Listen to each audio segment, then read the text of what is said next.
Bonjour à tous, il n'y aura que ce transparent-là, donc vous pouvez le prendre en photo de manière régulière. Donc une petite introduction. Donc aujourd'hui, vous allez voir finalement à la fois des membres de ce qu'on appelle le collectif continuité numérique, c'est-à-dire l'union libre entre des leaders du monde de l'OT, comme SICK, IFM, Festo, Stobli, Phoenix Contact, SEV, je pense que je n'oubliais personne, qui travaillent dans le domaine des capteurs intelligents, des AGV, des robots, des actionneurs et des acteurs du monde de l'IT, en l'occurrence SAP et GFI, que je représente ici. Et depuis 3 ans, on travaille ensemble de sorte à faire ce qu'on ne pourrait pas faire séparément malgré nos forces respectives. Et aussi de rapprocher les planètes de ce monde-là qui sont le monde issu des systèmes opérationnels et des systèmes de gestion. Et demain, au travers de l'industrie 4.0 et de la data, c'est des choses qui fusionnent. Donc quelque part, on fait une partie du chemin vers nos clients ensemble. Et aujourd'hui aussi, il y a un représentant d'ATS, donc Rodolphe Roy est le président directeur général d'ATS, qui est une société d'ingénierie de 200 personnes, qui fait des études et construit des moyens industriels pour des clients comme Arkema, Solvay, Schneider Electric, Michelin, Somfy. Et Rodolphe est confronté aussi à l'enjeu dont j'ai pu discuter avec Alexandre, qui est demain comment rendre une machine entre guillemets 3.0 intelligente de sorte à pouvoir fournir des services à ses clients pour exploiter les données issues des machines, mais aussi donner plus de visibilité et de transparence aux clients de ses clients, incluant aussi la virtualisation de certains aspects, etc. Donc, pour finir cette petite introduction, ensemble, on est en train de construire une belle machine avec tout un tas d'expériences 4.0 qu'on présentera à Smart Industry, qui est dénommée Axel, dont la photo est ici. Donc ça, c'était un petit peu pour l'introduction. Aujourd'hui, on va vous présenter sous différents angles la vision que chacun peut avoir du contrôle visuel dans l'industrie. Moi, personnellement, c'est une vision, je vais reprendre ce terme-là, c'est plus une hallucination, parce que je crois pas mal que son usage peut demain se généraliser, se démocratiser, et que les industriels peuvent de plus en plus imaginer mettre à différents points ce contrôle-là, qui est le traitement d'une image pour en retirer une information. Donc ça peut être du contrôle d'aspect, ça peut être du contrôle qualité, ça peut être quelque chose de sophistiqué comme le contrôle de bon montage. Donc, il y a différents moyens d'arriver à un petit peu cet objectif. Et ce que vous allez voir au travers des premiers témoignages, c'est une vision qui est celle de Wilfried, qui est un acteur historique du contrôle visuel dans l'industrie, comment il voit cette évolution.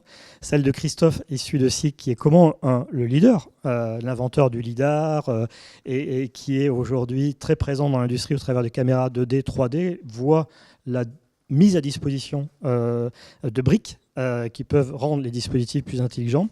Et puis François, pour le compte de l'innovation GFI, vous expliquera comment nous, en fait, on traite aussi avec des bêtes caméras de type webcam, tout au parti de cas qui peuvent nous être soumis par les industriels. Donc je vais passer d'abord la parole à Wilfried pour qu'il nous narre un petit peu l'aventure de l'historique. Merci. Donc, bonjour, donc Wilfried Badet, donc, je suis responsable du pôle technique vision industrielle pour ATS, là, donc petite PME de Bourgogne. Donc moi, pour ma part, ça fait 25 ans que je travaille dans la vision industrielle, donc historique. Donc j'ai vu pas mal d'évolutions par rapport à la vision industrielle et par rapport au début de la vision. J'ai surtout travaillé dans l'intégration de systèmes sur les machines, donc dans des projets vraiment sur le terrain pour les industriels. Donc voilà, donc c'est vrai qu'aujourd'hui, quand on parle de vision industrielle, on nous vend beaucoup de choses. On nous vend la capacité de faire beaucoup de choses par la caméra, pour le contrôle de produits, hein, comme on a dit, pour la présence, de l'absence. Donc ça fonctionne très bien, mais ça demande aussi beaucoup de précautions dans l'intégration des systèmes. Malheureusement, la caméra aujourd'hui, ou la vision industrielle, ne peut pas tout faire toute seule. Et on est obligé de l'aider, enfin de l'accompagner dans les contrôles. Donc sur les différentes années, ce qu'on a vu des évolutions sur le matériel. Hein, aujourd'hui, comme on disait tout à l'heure, on a des puissances de calcul qui sont de plus en plus importantes. Donc du coup, on a des produits avec des fortes résolutions. On peut aller voir, peut aller voir des choses assez minimes avec des capteurs de vision. Mais on n'a pas vu, on dirait, une grosse révolution de la vision. Donc c'est vrai qu'on a toujours les mêmes outils de contrôle, même si les algorithmes changent et on arrive à avoir des choses plus complexes, plus développées. Mais on n'a pas une grosse révolution, on n'a pas eu une grosse révolution. Et c'est vrai que le deep learning aujourd'hui, on commence à arriver, on a, comme on disait tout à l'heure, là, deux, trois sociétés qui travaillent dessus et qui vont permettre, je pense, d'améliorer, d'assister plus l'opérateur ou la maintenance dans le contrôle de la machine. Donc aujourd'hui, les points faibles, on va dire, de la vision, parce qu'elle en a, c'est que généralement on est limité à une application sur un projet. On n'a pas, je prends un exemple très simple, on travaille pour Schneider Electric. Schneider font des disjoncteurs, on contrôle un produit blanc avec un marquage noir. Demain, ils ont dit, voilà, on change de couleur de produit, on passe sur un produit noir avec un marquage blanc. Bon, la caméra, elle ne sait plus faire. La caméra, donc on est obligé d'avoir une intervention d'une personne extérieure, alors soit de chez eux, soit de chez nous. En plus, le produit, on a des problèmes de produits de fabrication qui interviennent sur le produit noir qu'on n'avait pas sur le produit blanc. Voilà, ça engendre beaucoup de choses, beaucoup de changements, alors que ça fonctionnait sans problème. On a aussi souvent des soucis liés à la matière par elle-même. On a, de par le coût de production, on a des acheteurs qui vont chercher à améliorer le coût de production, qui vont changer de fournisseur et qui peuvent apporter des modifications sur le produit par lui-même. Et du coup, va apporter des modifications sur l'image que l'on va créer au départ. Donc tout ça, la caméra aujourd'hui, alors on peut l'anticiper par des éclairages, il y a des choses qui permettent d'anticiper un petit peu ces problèmes sur l'évolution du produit, mais elle ne peut pas tout faire et ça demande toujours aujourd'hui l'intervention d'une personne extérieure. Aujourd'hui, la caméra n'est pas capable de s'adapter sur différentes choses du système. Donc c'est vrai qu'aujourd'hui, on met en place des systèmes qui permettent d'optimiser le contrôle sur un produit, sur un type de produit. Mais généraliser le contrôle sur une gamme de produits, c'est compliqué aujourd'hui de faire ça dans l'industrie, avec les caméras que l'on a actuellement. Voilà, un petit peu la présentation historique. L'idée, c'est de voir comment la partie software peut amener demain des dispositifs plus adaptables, plus ajustables. Et c'est là-dessus que SICK travaille en tant que leader sur les moyens matériels, les caméras et autres. Merci Stéphane. Mon nom c'est Christoph Eichhorn. Je suis Product Manager stratégique chez SICK en Allemagne pour le sujet Deep Learning notamment. Ce qu'on fait, c'est des capteurs, du Sensor Intelligence. Et on a déjà beaucoup d'outils, un peu comme ce que tu viens de décrire, pour automatiquement résoudre des questions, des problèmes sur le site directement sur la machine. Et puis, ce qu'on voit, c'est que souvent, il y a des problèmes qui coûtent un effort énorme à les résoudre avec un algorithme qui doit être défini par un expert. Et même là, on arrive au point que des fois, il y a des tâches qui ne sont pas faisables, malgré qu'un être humain serait capable facilement de prendre la décision et le capteur ne peut pas. Et ça, c'est un point où on arrive à résoudre ce genre de questions avec le deep learning, parce que c'est un changement de paradigme. Il ne faut plus avoir une personne qui regarde les détails du problème afin de définir un algorithme qui va le résoudre. Il suffit souvent de choisir un set d'exemples, de les faire voir au réseau neuronal afin qu'ils puissent arriver à résoudre ce problème lui-même sans qu'on doive vraiment comprendre exactement comment il le fait. C'est un peu comparable à quand on explique à son enfant les animaux. On ne va pas comprendre ce qui se passe dans la tête de l'enfant, mais à la fin, on sera quand même assez sûr que l'enfant va savoir distinguer un éléphant d'une vache. Et c'est un peu ce qu'on essaie d'atteindre ici aussi avec le deep learning pour l'industrie, qu'on réussisse à arriver au point que les utilisateurs des capteurs puissent arriver plus vite grâce au deep learning et à résoudre des problèmes qui peut-être étaient même pas solubles à l'heure actuelle. Et donc ça, on y voit beaucoup d'avantages et on prend ce sujet très au sérieux.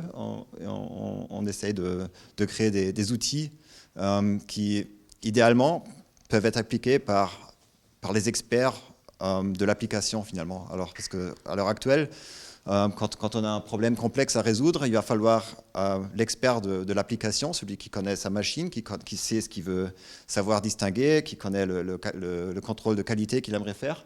Et de l'autre côté, on a un expert des data science, de la vision, qui doit en premier pas s'approcher de l'expert de l'application pour comprendre exactement au détail quel est le problème et quelle est la solution qu'aimerait avoir l'expert de l'application. Et un but qu'on pense qu'on peut peut-être atteindre avec le deep learning, c'est de créer des outils qui permettent à l'expert de l'application de peut-être aussi trouver des solutions lui-même. C'est une possibilité qu'on y voit. Et donc, ouais, on est assez persuadé que le deep learning va permettre à faire de nombreuses choses qu'on n'est pas encore en mesure de faire aujourd'hui. Et ce qu'on avait déjà entendu avant, de réduire les frais, aussi bien pour le développement de solutions, mais aussi après au niveau où peut-être à l'heure actuelle, on est obligé d'avoir des contrôles qualité faits par un humain. Dans le futur, on pourra non seulement les faire avec un capteur, mais en plus, il y aura peut-être aussi la possibilité d'en rajouter plus, de faire un contrôle qualité après chaque petit pas, chaque processus qu'on fait lors d'une production, ce qui permettra aussi de réduire les pertes qu'on a, parce que souvent, on continue de rajouter de la valeur sur un produit jusqu'à la fin, pour se rendre compte à la fin que ce produit est défectueux, et avec des contrôles additionnels qu'on aurait pu faire lors du chemin de la production. Si on est capable de s'en rendre compte plus tôt, ça permet de aussi bien réduire les frais et de réduire de protéger l'environnement avec des déchets qui ne sont pas nécessaires finalement. Alors il y a vraiment beaucoup de choses qu'on voit qu'on peut approcher avec ça. Et je crois que ce qui est un peu le message le plus important, c'est qu'on a un changement de paradigme, qu'avec le deep learning, il ne faut plus programmer un algorithme, il faut entraîner un réseau neuronal. Et puis un message, c'est aussi que lorsque ces outils seront en place, ce sera plus facile, parce qu'il faut pouvoir distinguer un biscuit qui est bien et un biscuit cassé, mais il ne faut plus expliquer pourquoi et comment au détail, comment il faut inspecter les pixels de l'image pour pouvoir y parvenir à faire la distinction. Voilà. Et c'est ce qu'on est en train de faire. Voilà. Merci beaucoup. Et donc SICK a bénéficié d'un bêta-testeur à la Hannover Messe avec Angela Merkel, qui est passée pendant 1 heure sur le stand, et sachant qu'Angela Merkel a parlé pendant une demi-heure, devant 3000 personnes lors de l'ouverture à la Hannover Messe, en indiquant que voilà, le moment était venu d'embarquer ou d'ajouter l'intelligence au plus près des moyens de production, bénéficiant de la 5G ouverte aux entreprises en Allemagne. Donc c'est pour montrer aussi cette place que prend, on va dire, des moyens de plus en plus intelligents. Alors, le deep learning, est-ce que l'intelligence artificielle existe? Peut-être pas, mais on le voit, c'est un mix de moyens physiques, matériels, mais c'est aussi une logique d'approche. Et c'est ce que François, un peu, vous avez expliqué. Et on a amené 2-3 petits exemples pour illustrer ça, qu'on circulera après. Merci Stéphane. Bonjour à tous. Donc moi, je suis François Lerosier de la direction de l'innovation de GFI. en charge de toutes les questions de computer vision. À GFI, on s'est emparé des sujets de computer vision il y a environ 2 ans, quand on a vu qu'il y avait un réel envol du deep learning. Mes prédécesseurs, pendant le talk, ont plutôt bien présenté le contexte global du deep learning. Et là, on va prendre un exemple concret qu'on est en train de mener avec un des clients pour voir comment nous, on va appliquer ces méthodes de deep learning et qu'est-ce que ça va nous apporter en termes de valeur ajoutée tout au long du projet. Donc, j'ai amené un des produits sur lesquels on travaille. Il s'agit d'un pain de colle. Donc, je vous le fais circuler. C'est pas dangereux, hein, n'hésitez pas à le manipuler. Il est bien sec. Pas encore. Donc, on travaille avec un de nos clients, un grand industriel, qui fait du contrôle qualité sur ce type de pain de colle. C'est des pains de colle semi-raffinés qui vont par la suite servir notamment dans des produits d'hygiène type, plutôt des produits, par exemple, des couches ou des serviettes hygiéniques. Donc le contrôle qualité dans l'industrie, c'est important. Le contrôle qualité dans l'industrie chimique, c'est très important. Mais alors à destination des enfants, sur les couches, là, c'est critique. Surtout depuis, par exemple, les problématiques liées un peu au bisphénol A, toutes ces choses-là, toutes ces polémiques. On a vraiment un regain d'intérêt pour ces questions-là. Donc pour revenir à notre exemple, aujourd'hui, ces pains de colle, il y en a 2400 qui sont produits par heure au sein d'une usine en Hollande. Ce sont 3 opérateurs qui font les 3-8, qui se relaient pour faire du contrôle qualité manuel sur chacun des produits. Ils saisissent le chub, ils appellent ça un chub entre eux. Ils saisissent le pain de colle, ils le regardent. Si le pain de colle possède des corps extérieurs ou des bulles à l'intérieur, il est réputé comme impropre à la suite du processus industriel. C'est environ 1% de la production qui est à ce niveau-là. On a parlé un peu avec les métiers pour savoir comment on pourrait un peu améliorer ce process. Ils nous ont dit que, à votre avis, quel est le taux d'attention maximum de l'opérateur au début de son shift de 8 heures ? Combien de temps il a 100% vraiment d'acuité visuelle ? 20. Et on ne va pas le blâmer. C'est un travail qui est répétitif, c'est un travail qui est épuisant. Voilà. Et donc, on s'est dit à partir de là, comment on peut mettre un peu d'intelligence dans ce processus-là ? Donc au début, on a pensé à l'application d'algorithmes, on va dire entre guillemets classiques, ce qu'on appelle l'algorithmie déterministe, ce qui n'est pas le deep learning pour le coup. Sauf qu'on s'est rendu compte qu'il y avait plusieurs problématiques, notamment de réflexion et de transparence avec ce produit-là. C'est un produit non normé. Moins votre produit est normé, plus l'algorithmie déterministe ne sera pas forcément pertinente à mettre dessus. Donc c'est là qu'on a fait une bascule et qu'on s'est mis à faire du deep learning sur ces produits-là. On a créé un dataset, c'est-à-dire qu'on a fait une défaut-tech de tous les défauts qu'on pouvait trouver, les bulles d'air, les corps étrangers, les malformations. On a entraîné des systèmes deep learning. Donc, pour citer, on a utilisé essentiellement du matériel fait par TensorFlow, qui est la solution deep learning de Google. On s'est dit qu'on n'allait pas réinventer la roue et utiliser des modèles qui sont déjà existants pour les adapter à des situations concrètes. Et à partir de ces modèles-là, on a créé ensuite un système de reconnaissance qui nous a donné pour un premier set de détection de défauts entre 90 et 95% en fonction de la typologie de défaut, avec un dataset d'environ 1000 à 2000 photos selon le défaut. Donc ça illustre en fait un peu ce processus-là qu'on est en train aujourd'hui de passer à la V2, donc on était au POC, on passe à l'industrialisation. Comment le deep learning intervient là où il y a un peu un trou dans la raquette au niveau des algorithmes un peu traditionnels, là où on peut venir en support sur des produits qui sont, on va dire, un peu exceptionnels en termes de taille, en termes de surface et de réflexion. Voilà, c'est bon pour moi.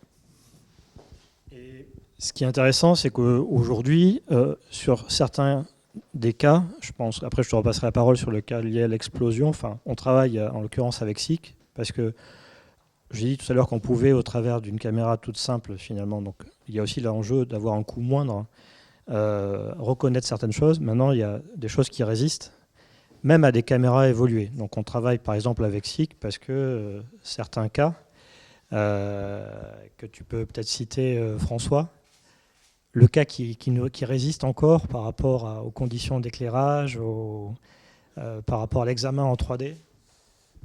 Ouais, il y a encore un cas qui nous échappe, c'est le cas des, on va dire, déformation explosion. C'est-à-dire qu'on n'arrive pas à entraîner encore pour l'instant de modèles qui pourraient nous faire atteindre le fait de pouvoir détecter des explosions, c'est-à-dire des petits bouts de colle qui formeraient un peu des déformations au niveau du pain de colle. Ça, c'est quelque chose encore de trop asymétrique, trop peu normé. Et c'est du coup là où la convergence entre on va dire, les acteurs industriels traditionnels et nous intervient, parce que là, on peut utiliser peut-être du LiDAR, de la caméra 3D, des outils un peu plus traditionnels en complément du deep learning. Donc c'est un exemple de convergence entre les milieux industriels vers l'IT et l'IT vers les milieux industriels. Je ne sais pas si tu veux ajouter quelque chose.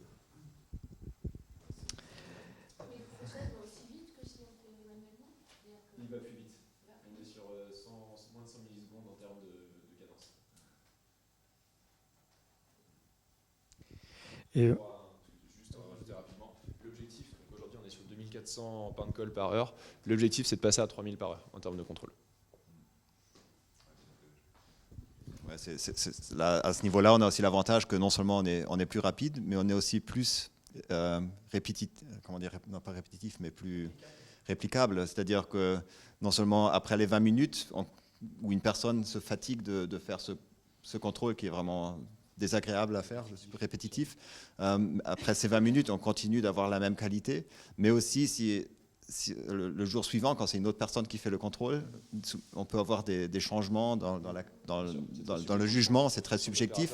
Une même personne peut décider d'une façon un jour et d'une autre façon le jour suivant selon l'humeur. Et puis après, si on va sur différents pays, encore, il peut y avoir si on a différents sites de production, on peut faire face à des décisions très différentes au niveau de qualité. Et puis, c'est aussi quelque chose qu'on voit comme possibilité avec le deep learning et puis ce genre de solution, comme on vient de l'avoir, que ça permet d'avoir un standard à travers les sites et à travers les jours.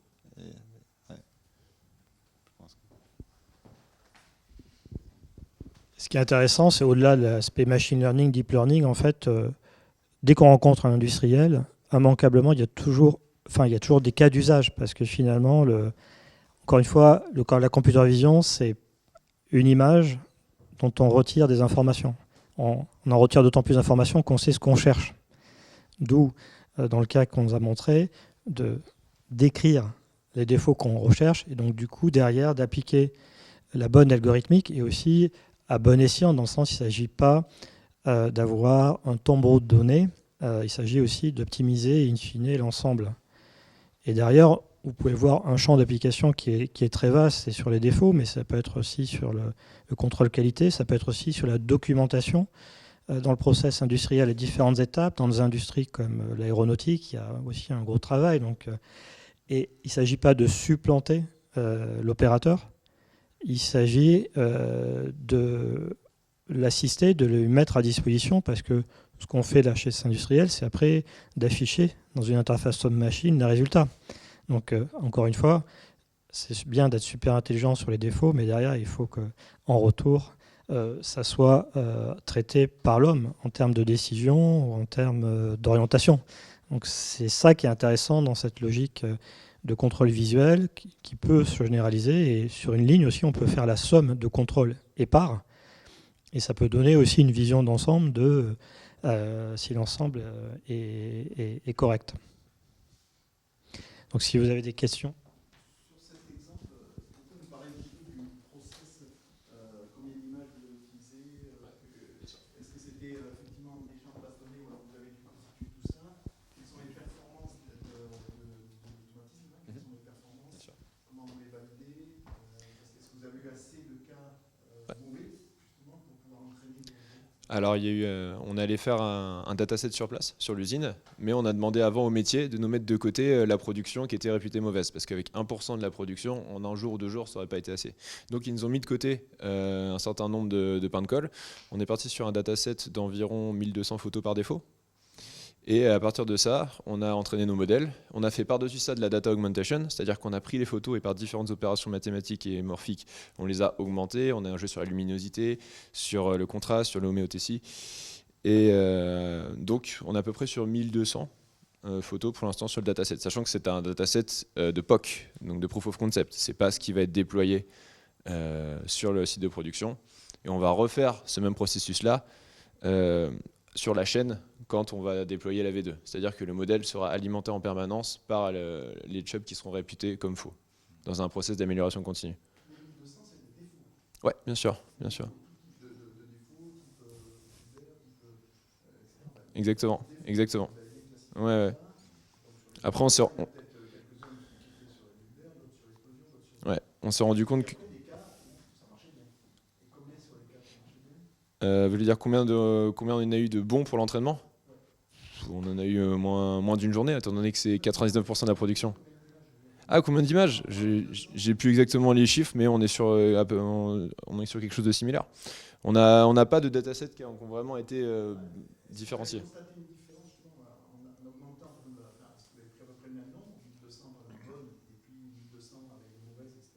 Je sais que... Alors, il y a le risque de surentraînement. Et c'est là, j'ai dit 1200 parce que c'est à partir de 1200 qu'on a constaté le surentraînement. Sachant qu'il y a certains défauts qui ont été plus rapides à isoler que d'autres. Par exemple, bulle d'air, on a eu besoin de moins que 1200. On a mis 1200 quand même. Mais typiquement, corps étranger, explosion, là, c'était plus compliqué. Et c'est là où la data augmentation, donc à partir des 1200, créer d'autres images artificielles, a été la clé un peu de la suite du projet. Tout à fait. Tout à fait. Alors, dans un processus de deep learning, on entraîne des données avec les défauts. Comme vraiment, on montrerait, l'exemple était bien choisi, on montre à un enfant ce que c'est qu'un animal, il va apprendre au fur et à mesure. Sauf que les algorithmes de deep learning sont pas aussi malins que les enfants, pas encore. Et du coup, si on lui montre trop de défauts, il va faire du faux positif, c'est-à-dire trouver du défaut là où il n'y en a pas forcément. Et c'est ça le risque de surentraînement. Il y a quand même, au bout d'un moment, on contrôle un peu ce qui se passe sur l'algorithme et on voit qu'il commence à détecter des bulles d'air là où il n'y en a pas, des défauts là où il n'y en a pas. C'est quand vraiment il commence à faire de l'overfitting sur des images standards. Donc on voit qu'il y a un problème. Après, ça se gère aussi au niveau des courbes de régression et de loss, au niveau de l'apprentissage. Mais là, c'est le travail de data science qui entre en jeu. Est-ce que vous saviez au départ combien de data il fallait? Non, absolument pas. On est parti sur un on va dire, 2-3 jours de shooting au sein de l'usine. Et c'est ça qui nous a donné un standard au fur et à mesure de ce qu'on a pris. Et aujourd'hui, on a acquis cette connaissance-là grâce au POC. C'est le concept du POC en fait. On avance en itération avec l'usine pour chacun faire des progrès de son côté. Et aujourd'hui, on a enfin de la volumétrie et du chiffrage derrière ce type de démarche grâce à ce projet-là. Peut-être Christophe, parce que le point de vue de SIG, c'est plutôt d'essayer de faire quelque chose de relativement générique par rapport à des cas d'espèces, de sorte à donner la main aux industriels qui puissent commencer ce genre d'expérimentation. Je voulais juste reprendre le point des explosions qu'on avait discuté avant, qui apparemment, avec des caméras 2D, sont difficiles. Et puis, effectivement, il y a d'autres capteurs qui sont en mesure par exemple, générer une image de 3D sur un produit sur lequel on peut aussi appliquer du deep learning. Et puis, à ce niveau-là, on ne voit plus les différences de réflexion ou des couleurs, mais des profils d'un paquet qui pourraient permettre peut-être plus facilement avec les mêmes algorithmes de détecter aussi s'il y a une impureté ou un peu de colle qui dépasse un paquet comme ça. Donc je crois que c'était une bonne idée de s'ouvrir aussi à d'autres capteurs, à d'autres systèmes de détection pour complémenter la vision, la pure vision. Oui, TensorFlow, bien sûr. Pourquoi Google, pas Watson ou d'autres? Est-ce que tous les outils du marché sont basés sur les mêmes algorithmes et est-ce qu'il y a une réelle différence entre les différents produits du marché? Alors on va rentrer dans une strate un peu technique, ça va être intéressant. Ce qui se passe derrière le deep learning concrètement, c'est de l'algèbre linéaire. Donc je ne vais pas pouvoir descendre en dessous de cette couche-là. Néanmoins, ce que je peux vous dire, c'est qu'aujourd'hui, il y a des outils open source qui sont développés par essentiellement les grands de la tech, donc c'est de Facebook, du Amazon, du Google, et que ces gens-là mettent à disposition des outils très puissants qui sont ensuite manipulables par les data scientists qui vont régler des hyperparamètres. Donc je ne dis pas que c'est du plug and play, hein, c'est loin de là. Il y a quand même un gros travail de data science à effectuer derrière, sinon on ne prendrait pas plusieurs mois à faire ce qu'on fait. Mais notre credo, c'est qu'on ne va pas réinventer la roue, on ne va pas refaire du modèle de deep learning propriétaire, même si voilà, on pourrait dire c'est du made in France, regardez. Non, ce ne sera jamais aussi puissant que ce qui est développé par les labos de Google, par les labos de Facebook. Et pourquoi Google particulièrement? Parce que c'est la solution qu'on a trouvée la plus manipulable en termes d'hyperparamètres. C'est Ouais, c'est un peu pareil. On emploie aussi du open source aussi, parce qu'on va pas. Je pense qu'il ne doit plus y avoir beaucoup de compagnies qui qui prétendent de tout faire eux-mêmes. Et c'est la même chose ici. Et puis c'est vrai qu'autour, afin d'adapter ces technologies à nos produits, à des applications spécifiques, il reste encore beaucoup de travail à faire. L'architecture des réseaux neuronaux, c'est un sujet qui demande beaucoup de connaissances et donc il reste encore beaucoup au-delà du open source, il reste beaucoup de travail à faire afin d'arriver à vraiment mettre ce genre de technologie aux mains de personnel qui n'est pas un expert. Alors, c'est vrai que si vous voulez, vous pouvez vous servir de l'open source et essayer de résoudre et de faire tout vous-même, c'est possible, mais il faut avoir beaucoup de connaissances et beaucoup de temps. Et puis donc, ouais, je pense que ce qu'on poursuit, c'est de faciliter l'approche et d'en faire des produits qui soient atteignables aussi comme j'avais dit avant, pour les experts de l'application et pas seulement pour les experts du data science. Ouais. Juste rapidement pour revenir sur pourquoi utiliser ce matériel-là. On est dans une logique de recherche dans les Fab Labs GFI, mais aussi dans une logique de go-to-market le plus rapidement possible. Parce que pour nous, c'est ça un peu qui drive l'innovation, c'est comment on va la mettre au service d'un marché, au service d'un use case vraiment précis.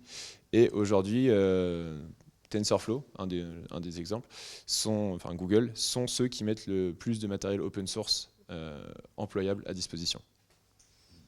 D'accord, mais par contre, la question c'était plus, voilà, si on utilise une solution ou une autre, finalement c'est basé sur les mêmes concepts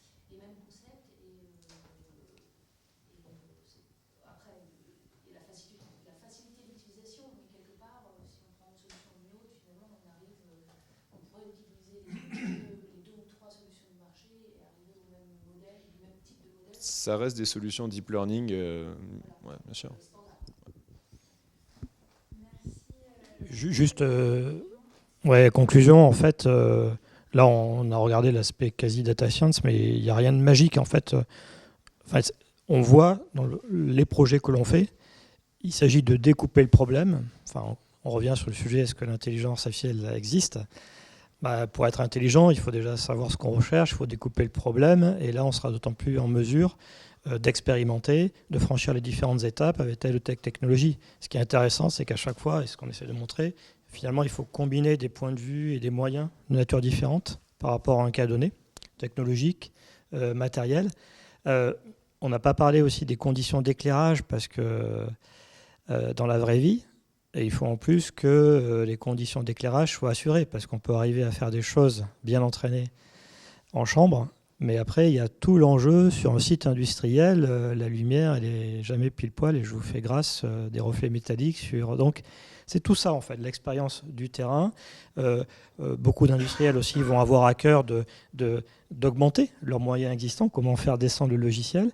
Le faire descendre, c'est aussi éventuellement demain mettre à jour et à niveau son infrastructure de pouvoir à stocker et calculer. Et puis après, comment mettre en réseau ces informations pour aller un cran au-delà, qui est la somme d'informations correctes, comment arriver à faire une information un peu plus élaborée pour, par exemple, on a un cas, un constructeur automobile à la fin, qu'est-ce qui lui permettrait de dire, finalement, cette voiture, elle a été fabriquée selon les critères de qualité. Et c'était autant de contrôles complètement épars, et à la fin, mais est-ce qu'on sera en mesure un jour de dire, contrôle qualité, OK pour la voiture. Voilà. Donc on est à votre disposition après pour tout échanger, bien sûr.